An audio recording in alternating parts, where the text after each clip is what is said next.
In this video, we are going to be analysing IonQ because it was requested in the comments. If you want your own stock analysed, throw that in the comments as well.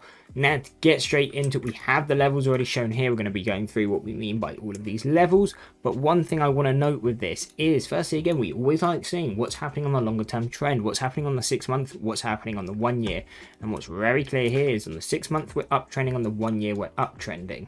So overall, we want to be more bullish on this. We want to be trading with the overall longer term trend, but we have one problem. The levels we are at now, we're in overbought territory. So for me to trade it long bias, I'm not going to be doing it at these overbought levels because the risk to reward just isn't going to be there. But what it does mean is if I'm shorting these levels, I want to be taking smaller size, or usually just smaller size really. And the reason for that is, again, if we're trending up, the overall trend is up, we're looking to kind of play those relatively quick pullbacks because we could easily continue this trend to the upside. So it's not like the normal small caps we see where they're both trending down on the 6 month and the 1 year. They're going to be a lot easier to trade to the downside. But in this case, we are moving to the upside, but we are overbought. So again, if you're a trend trader, be paying attention to these areas. They're definitely good levels to potentially be locking in profits and then waiting for pullbacks just to the deviation 1 or 2 below, and then potentially getting in that better cost average. So that's how you could look at it from a trend trading perspective, and obviously as a reversal standpoint when we're coming into these levels, looking to trade them short bias. But now let's go on to them on a clean chart so we can break through them a lot more clearly. So what we can see where we're currently sitting now, this range we've been in more recently, is basically this range here, and it's between these 4 deviations. Now, I wouldn't trade this range anymore, and the reason for that is once you get this range, you will break out either direction, obviously. But when you get that breakout, it's going to most likely be a big move. So if we break to the upside, obviously we short this $11.50, the third deviation. Each time we come into here, we do keep selling off. But it does mean if we keep coming back to test this level, buys are trying to break it, so we need to be cautious. It might not be the best decision to short this, or if we do, again, we can trade it with defined risk, so we can keep shorting that level till it eventually breaks. So that could be one way we look at it, but what's usually the safer way to play it is wait for this direction to break out.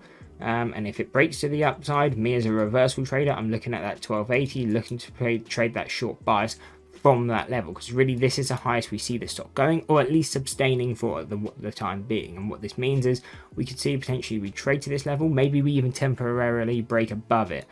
But what we don't expect to do is hold above that level, for a week or 2 weeks. So what we can do is trade this short bias. Again, that can be multiple different ways. Short the shares, buy the calls, just short the shares. Short the shares if it's a J trade. Never going to trade that nakedly. Buy some puts.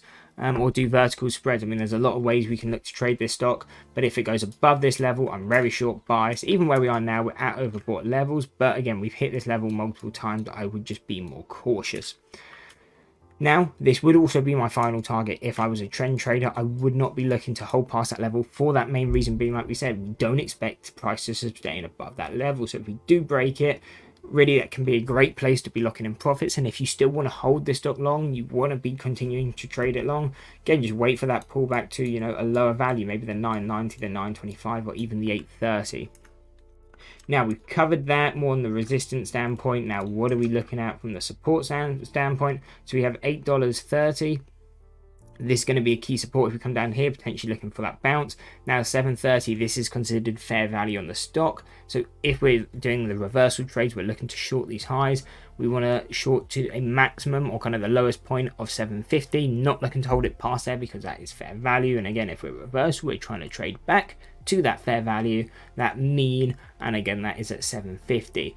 Now, from a reversal standpoint, or me as a trader or a long-term investor, if you're looking to invest in this stock, I don't want to be buying at these levels. I want to be buying at the support deviations. And where are they? That's going to be 575 and 515. So they're the key supports I'm paying attention to. Again, investment levels most likely, or if I want to do long bias trades. From a reversal standpoint, obviously, if you're a trend trader, then these levels are probably going to be a bit too low for you or kind of to justify getting into a trend. So again, then maybe that's where you use those upper levels. Thank you for watching. If you enjoyed the video, you will probably enjoy this video too.